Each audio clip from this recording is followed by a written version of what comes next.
Hi friends, நான் உங்கள் anime freak வந்துட்டேன். நாம் இப்போ த ஹீரோ ரிட்டர்ன்ஸ் எபிசோட் 50 பார்க்கலாம். இதுக்கு முன்னாடி உள்ள எபிசோடெல்லாம் நீங்கள் பார்க்கலன்னா மறக்காமல் போய் பார்த்துட்டு வந்துருங்க. டிஸ்கிரிப்ஷனில் லிங்க் கொடுத்துருக்கேன். சரி வாங்க நம்ம இந்த எபிசோடுக்குள்ளே போகலாம். அதுக்கு முன்னாடி போன எபிசோட் கடைசியில் கிரும்பாடாவும் டெத் நைட்டு 2 பேர் சேர்ந்தும் அவ்வளோதான் முடிச்சிடலாம் அப்படின்ட்டு அந்த பக்கம் நம்ம சாயோட கேர்ள் ஃப்ரெண்டு, இந்த பக்கம் இங்கே இருக்கிற ஹண்டர் சனி போட்டதெல்லாம் சொல்லிட்டு ரெடியாக இருக்கும்போது பட்டார்னு பார்த்தா வானத்தில் பயங்கரமான ஒரு பிளாஸ்ட் விழிச்சோம். என்னன்னு பார்த்தா அந்த எலும்பு ராஜா இன்னும் சாகாம இழப்பு உனக்கு தாண்டா மனுஷா அப்படின்னு சொல்லிட்டு நம்ம ஹீரோவை பார்த்து சிரிச்சுக்கிட்டே சொல்லியிருப்பான். அதோட போன எபிசோடு முடிஞ்சிருக்கும். வாங்க நம்ம இந்த எபிசோடில் என்ன நடக்குதுன்னு பார்க்கலாம். இந்த எபிசோடு ஸ்டார்டிங்கில் சிறிது நேரத்திற்கு முன்பு ஃபியூ மினிட்ஸ் ago கொஞ்ச நேரத்துக்கு முன்னாடி என்ன நடந்ததுன்னு பார்த்தா நம்ம ஹீரோ அவனோட அந்த லைஃப் ஷீல்டை உடைக்கலான்னு சொல்லிட்டு நம்ம ஹீரோ பறந்து போய் அந்த ஷீல்டுலேயே குத்துன்னு குத்துவார். அப்போ நம்ம ஹீரோட ஸ்ட்ரென்த்து 97 இருக்கும். நம்ம ஹீரோ இதை பார்த்துட்டு இதுதான் கரெக்டான டிசிஷன், என்னோட ஸ்ட்ரென்த்தை அதிகப்படுத்துறது தான் நான் எடுத்த கரெக்டான முடிவு அப்படி நம்ம ஹீரோ யோசிக்கும் போது மறுபடியும் ஒரு ஃப்ளாஷ்பேக்கு. நம்ம ஹீரோ டவரில் இருக்கிற அந்த ஸ்டோருக்கு போயிட்டு நம்ம ஹீரோ எனக்கு எலிக்சர் ஆஃப் எல்லாமே அந்த மேஜிக் பவர் கொடுங்க, உங்ககிட்ட என்னென்ன இருக்கோ எல்லாத்தையுமே எடுத்து கொடுங்க அப்படின்னு சொல்லும்போது அந்த கடைக்காரனும் என்னப்பா உங்ககிட்ட இவ்வளோ பாயிண்ட் இருக்குது அப்படின்னு சொல்லிட்டு ஆச்சரியத்தில் பார்த்துட்டு இருப்பான். நம்ம ஹீரோ கிட்ட 1 கோடி பாயிண்ட்டுக்கு மேலே இருக்கும். அதை பார்த்து அந்த கடைக்காரன் என்னப்பா இவன் இவ்வளோ பாயிண்ட் வச்சுருக்கான், சரி நான் இருக்கிறதெல்லாம் எடுத்துகிட்டு வரேன் அப்படின்னு அவன் போயிட்டு அந்த எலிக்சர்லாம் எடுத்துகிட்டு வருவான். இதுதான் இதில் நிறையா இருக்குது, இதில் என்ன வேணுமோ நீ சூஸ் பண்ணலாம், இதில் செம்மையான எலிக்சர்லாம் இருக்குது அப்படின்னு முதல்ல ஹெர்குலஸ் ஓல்டு பிளட்டு அப்படின்னு இன்னொன்று, அப்புறம் கிராக்கன் வாட்டர் அப்படின்னு இன்னொன்று, அப்புறமா ஸ்ட்ராம் ட்ரீன்னு ஒன்று, அதுக்கப்புறமா நேம்லெஸ் சேஜ் அப்படின்னு 4 எலிக்சரை கொடுப்பான். இந்த 4 எலிக்சரை வச்சுட்டு நீ எடுத்துக்கோ அப்படின்னு சொல்லுவான். நம்ம ஹீரோ நான் எல்லாத்தையுமே எடுத்துக்கிறேன் அப்படின்னு சொன்னோன்னே தம்பி உங்ககிட்ட இருக்க காசை வச்சு ஏதாச்சும் ஒன்று தாப்பா எடுக்கணும் அப்படின்னு அந்த கடைக்காரன் சொல்லிடுவான். நம்ம ஹீரோ இதை கேட்டு என்னடா என்கிட்ட இவ்வளோ பாயிண்ட் இருக்குது ஆனால் இது ஒன்று தான் எடுக்க முடியுமா அப்படின்னா நான் கரெக்டானது எடுத்தாகணும், ஹெர்குலஸ் இதை தானே எடுக்கணும், ஏன்னா இதுதான் ஸ்ட்ரென்த்துக்கு கரெக்டாக இருக்கும் அப்படின்னு நம்ம ஹீரோ அதை எடுத்துருவான். அதனால தான் நம்ம ஹீரோக்கு இப்போது ஸ்ட்ரென்த்து 97 பாயிண்ட் இருக்கும். அப்படியே அந்த ஃப்ளாஷ்பேக்கை கட் பண்ணால் இந்த பக்கம் அந்த எலும்புக்கூடு மண்டையனோட சீல்டில் டம்முன்னு நம்ம ஹீரோ குத்திக்கிட்டே இருப்பார். இதில் நான் கண்டிப்பாக அந்த எலும்புக்கூடு மண்டையனை கொன்னே ஆகணும் அப்படின்னு நம்ம ஹீரோ அடிச்சுட்டே இருக்கும்போது அந்த எலும்புக்கூடு மண்டையன் அவனோட சீல்டுக்குள்ளே இருந்தே நம்ம ஹீரோவை அட்டாக் பண்ண ஆரம்பிச்சிருவான். ஒரு அட்டாக்கு போல டக்குன்னு பார்த்தா அது வெளியே வந்து நம்ம ஹீரோட மூஞ்சிலே கோடை போட்டு ரத்தத்தை வர வச்சிரும். நம்ம ஹீரோ விடாமல் அதை போட்டு குத்துன்னு குத்திட்டு இருப்பாரு. அப்படி அடிச்சுக்கிட்டே இருக்கும்போது அந்த ஷீல்டு கொஞ்சம் கொஞ்சமாக உடஞ்சிக்கிட்டே இருக்கும். அப்போ நம்ம ஹீரோ அவனை பார்த்து சிரிச்சுக்கிட்டே டேய் அவ்வளோதான் உன் ஆட்டமும் முடிஞ்சுது, உன்னோட இந்த ஆர்மியோட ஆட்டமும் முடிஞ்சுது, மொத்தமாக நான் எல்லாத்தையுமே முடிக்க போகிறேன் அப்படின்னு சொல்லும்போது அதை கேட்டு அந்த எலும்புக்கூடு மண்டையை சிரிச்சுக்கிட்டே தம்பி எனக்கு இப்போ உன்னோட வீக்னஸ் என்னென்னு நல்லாவே தெரிஞ்சிருச்சு அப்படின்னு நம்ம ஹீரோ பார்த்து சிரிச்சுட்டு இருப்பான்.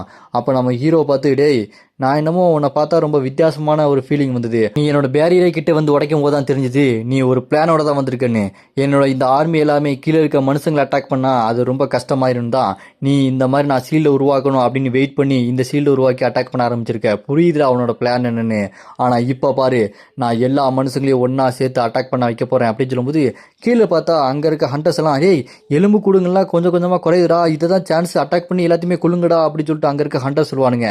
அப்போ இந்த எலும்பு கூடு மண்டையன் இப்போ பாரு நான் எல்லா ஆர்மியுமே விடுவிக்க போகிறேன், ஏன் இந்த ஷீல்டு கூட நான் எடுத்துக்க போகிறேன், இங்கே இருக்க மக்கள் எல்லாமே சாவாங்க, நீ என்ன பண்ண போகிற அப்படின்னு சொல்லும்போது அதை கேட்டு நம்ம ஹீரோ டேய் நான் யாருன்னு உனக்கு தெரியாது அப்படின்னு நம்ம ஹீரோ சொன்னோன்னே அதை கேட்டவன் டேய் நீ என்ன இந்த அட்டாக்கை உன்னோட இந்த நல்லிஃபை இந்த கேன்சல் பண்ணுற மேஜிக் யூஸ் பண்ணி இந்த அட்டாக்கை கேன்சல் பண்ணிடுவியா, அதெல்லாம் முடியவே முடியாது, இப்போ நான் ஒரு அட்டாக்கை போட போகிறேன், நீயும் டேஞ்சராக இருக்க போகிற, என்னோடய ஆர்மினால் கீழே இருக்க மனுஷங்களும் டேஞ்சர் ஆக போகிறாங்க, நீ என்ன பண்ணுவ, இந்த மேஜிக்கை வச்சு உன்னால் என்ன பண்ண முடியும் அப்படின்னு சொல்லும்போது அதை கேட்டு நம்ம ஹீரோ ஆமாம் இந்த அளவுக்கு ஒரு மேஜிக்கை என்னால் டக்குன்னு கேன்சல் பண்ண முடியாது, நான் அப்போ என்ன பண்ணுறது, டக்குன்னு வேறு ஒரு ஆப்ஷன் தான் சூஸ் பண்ணி ஆகணும் அப்படின்னு நம்ம ஹீரோ யோசிச்சுட்டு இருக்கும்போது இங்கே பாரு ஒன்று நீ என்ன கொல்லணும், இல்லை இங்கே மக்கள் சாகணும், இல்லை நீ மக்களை காப்பாற்றணும், இல்லை நான் உன்னை கொல்லணும், என்ன செய்யலாம் வித்தியாசம் அப்படின்னு அந்த எலும்பு கூட மாட்டேன் கேட்கும் போது அதை கேட்டு நம்ம ஹீரோ அதுக்கெலாம் சான்ஸ் இல்லை அப்படின்னு நம்ம ஹீரோ டக்குன்னு ஒரு பிளாக் ஃபிலிப் அடிச்சுட்டு மிர் டிராகன் உடனே வாடா அப்படின்னு சொன்னோன்னே நம்ம டிராகன் வருவான் பாருங்க, தீயா வருவான்.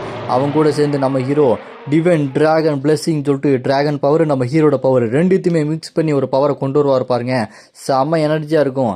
அப்படியே இந்த பக்கம் நம்ம ஹீரோ இப்போ என் கையாலேயே இது எல்லாத்தையுமே தடுத்து நிப்பாட்டிடுவோம், ஒன்றை நான் கொல்றேன்டா அப்படின்னு நம்ம ஹீரோ ப்ளூ ஃபயரிங் யூஸ் பண்ணி எக்ஸ்ப்ளோஷன் ஸ்டைல் வேவ் ஸ்வாட் அப்படின்னு ஒரு அட்டாக்கை போடுவார் பாருங்க. அது நேரம் அந்த ஷீல்டுக்குள்ளேருந்து அவனும் அட்டாக்கை போடுவான், அதுவும் வந்துக்கிட்டே இருக்கும். நம்ம ஹீரோ அதை பார்த்துட்டு இதை நான் போட்டு எப்படியா தடுத்து நிப்பாட்டணும்னு சொல்லிட்டு ஸ்வாடை வச்சு ஒரு ஸ்லைஸை போடுவார். அந்த ஸ்லைஸ் அந்த ஸ்வாடு அப்படியே போய்கிட்டே இருக்கும். போய் 2 மோதி அடித்து அப்படி வெடித்து சதறிட்டு இருக்கும். எல்லாருமே மேலே பார்ப்பாங்க. ஹண்டர்ஸ் மேலே பார்ப்பான், அப்புறம் கிருமாடா பார்ப்பாங்க, அப்புறம் சாய் அவன் இருக்கா பாருங்க டெத் நைட்டு, அவங்கெல்லாம் பார்த்துட்டு இருப்பாங்க. அங்கே பயங்கரமாக வெடித்து சதறிட்டு இருக்கும். ரெண்டோட பவரும் எந்த அளவுக்கு ரொம்ப அதிகமாக இருக்குன்னு பாருங்க. அது அப்படி கீழே வந்துக்கிட்டே இருக்கும்.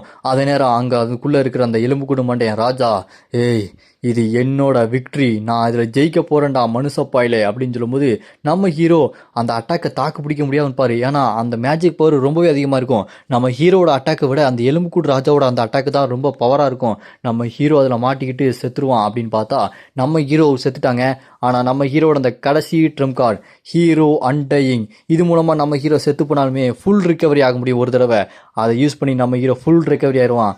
இப்போ நம்ம ஹீரோ இதுதான் என்னோட லாஸ்ட் லைஃப் லாஸ்ட் சான்ஸ், இதை நான் யூஸ் பண்ணி கண்டிப்பாக அவனை அடித்து நாக் அவுட் பண்ணியே ஆகணும். இந்த சீல்டை உடச்சி இவனை தரையில் கொண்டு வந்து இவன் தலையை துண்டாக வெட்டி ஆகணும். இதை டக்குன்னு நான் முடிச்சே ஆகணும், என்ன இருந்தாலும் பரவாயில்ல அப்படின்னு நம்ம ஹீரோ சும்மா செம்ம ஸ்பீடாக அந்த சீல்டை நோக்கி பறந்து போய் ஓங்கி ஒரு குத்து விடுவாரு பாருங்க. அடித்த அடியில் அந்த சீல்டு சல்லி சல்லியாக நொறுங்கும். அதே நேரத்தில் அந்த எலும்புக்கூடு மண்டையனோட மூஞ்சிலேயே ஒரு அடியை விடுவார் பாருங்க. அதை பார்த்துட்டு அந்த எலும்புக்கூடு மண்டையன், இந்த அளவுக்கு சக்தியை நான் பார்த்ததே இல்லை, இது என்ன இவ்வளோ சக்தியாக இருக்கே அப்படின்னு சொல்லிட்டு கத்திக்கிட்டே அடி வாங்குவான். அப்படியே கட் பண்ணா நம்ம ஹீரோ மனசுக்குள்ள வச்சுட்டு இருப்பாரு, இந்த எலும்புக்கூடு ராஜா இவனுக்கு சக்தியே மற்றவங்களோட மரணத்துலேருந்து தான்.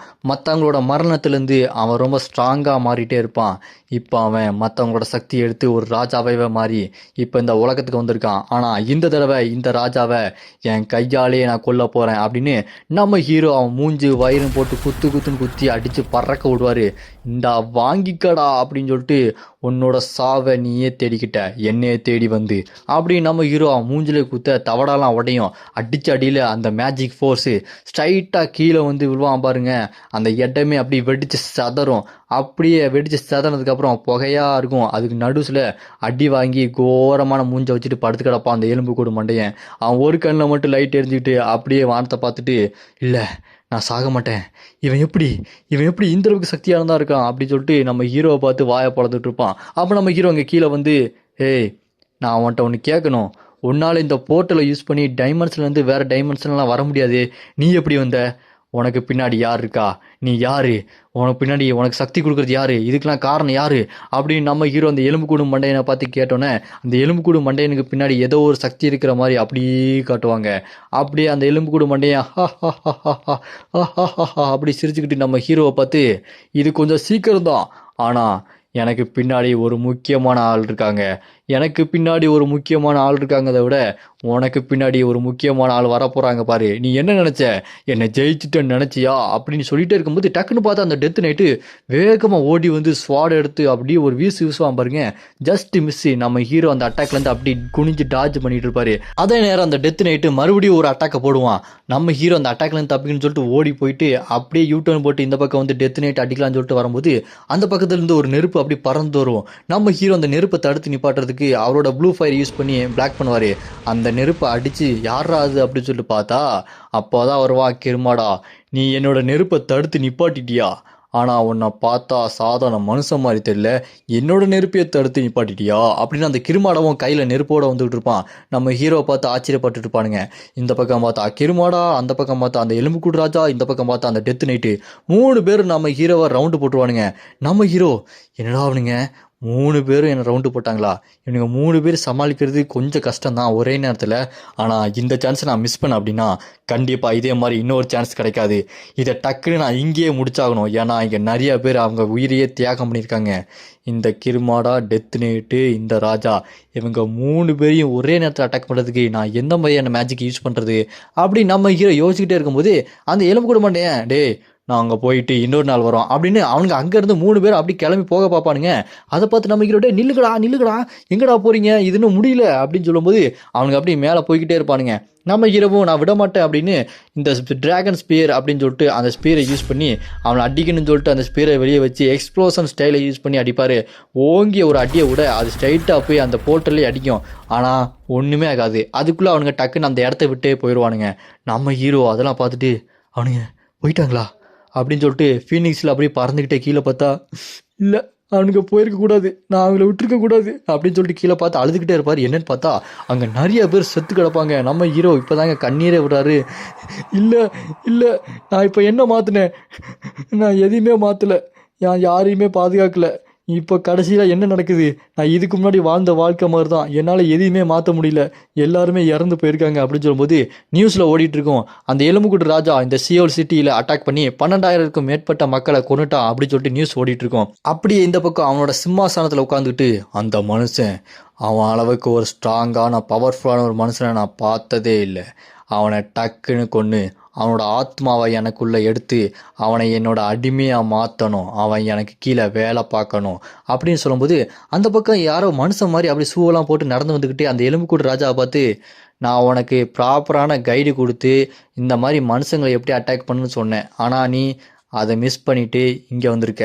சரி விடு, எது எப்படியோ, இதுக்கப்புறம் இந்த மாதிரி தோல்வியே நடக்கக்கூடாது, கரெக்டாக பிளான் பண்ண மாதிரி நடக்கணும், இதுக்கப்புறம் இப்படி நடந்தது எனக்கு சுத்தமாக பிடிக்காது, புரியுதா அப்படின்னு மிரட்டுவான். யாருன்னு பார்த்தா இவனும் பார்க்கறதுக்கு நம்ம ஹீரோ மாதிரி தான் இருக்கான். என்னடா அது டபுள் ஆக்ஷன்ன்ற மாதிரி இருக்குது.